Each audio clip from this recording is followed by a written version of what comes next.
નમસ્કાર મિત્રો, સ્વાગત છે તમારું મારી ચેનલમાં. હું છું રાજેશ અને તમે જોઈ રહ્યા છો અમરીશ ફૂડવર્ડ. મિત્રો, આજે એક સરસ મજાનો વિડીયો તમારા માટે લઈને આવ્યો છું. વિડીયો તમને ખૂબ જ ગમશે. તો ચાલો મિત્રો, આજનો વિડીયો શરૂ કરીએ. મિત્રો, આજે આપણે બનાવીશું તીખા, ચટપટા અને મસાલેદાર બટેટા. મિત્રો, આ બટેટાની સાથે તમારે કોઈ પણ રોટલા ભાખરીની જરૂર નહીં પડે. એકદમ કોરા ખાઈ શકો એટલા ટેસ્ટી બને છે.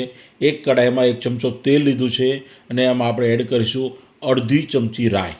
રાઈ બરાબર ક્રેકલ થાય ત્યાં સુધી એને હાઈ ફ્લેમ ઉપર થવા દેવાનું છે અને ત્યારબાદ અંદર એડ કરીશું કૂટેલા ધાણા.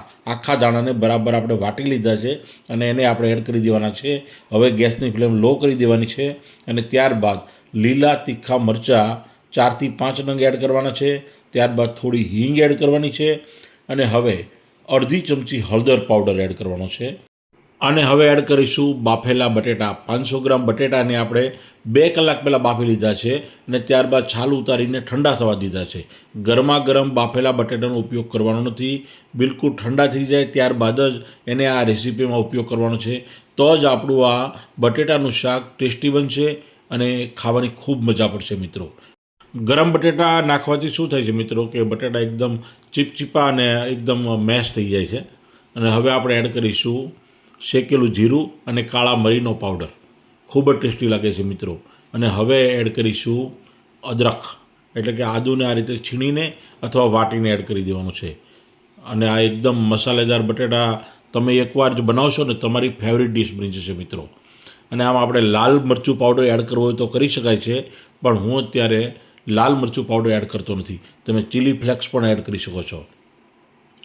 તો આ રીતે આપણે બરાબર બધા મસાલા થઈ ગયા. હવે સ્વાદ મુજબ મીઠું એડ કરી દેવાનું છે અને થોડી ખાંડ એડ કરવાની છે, થોડું ગળ્યો ટેસ્ટ લેવા માટે. પણ આનાથી બહુ ગળ્યો ટેસ્ટ નહીં આવે, પણ ખરેખર ટેસ્ટી લાગશે. તો ઓપ્શનલ છે, તમને પસંદ ન હોય તો તમે ખાંડને સ્કીપ કરી શકો છો. હવે આમચૂર પાવડર અથવા તો લીંબુનો રસ એડ કરવાનો છે. તો હું અત્યારે લીંબુનો રસ એડ કરું છું. માર્કેટમાં અત્યારે ખૂબ જ સરસ લીંબુ આવે છે. તો આ રીતે આપણે અડધા લીંબુનો રસ એડ કરી દીધો છે અને હવે ફરી એકવાર એને વ્યવસ્થિત હલાવી લેવાનું છે. હવે મિત્રો, મારી પાસે કોથમીર, ફુદીનો અને શીંગની એક દરદરી પેસ્ટ પડી છે, એ હું અત્યારે એડ કરું છું. અને આની સુગંધ અને સ્વાદ ખૂબ જ સરસ આવે છે મિત્રો. તો આ રીતે આપણે એડ કરીને મિક્સ કરી દીધું છે અને ફાઇનલી આપણા ચટપટા તીખા મસાલેદાર બટેટા બનીને તૈયાર થઈ ગયા છે. આને તમે એમને પણ ખાઈ શકો છો, ચોખાના ભૂંગળા સાથે ખાઈ શકો છો, બ્રેડ સાથે ખાઈ શકો છો.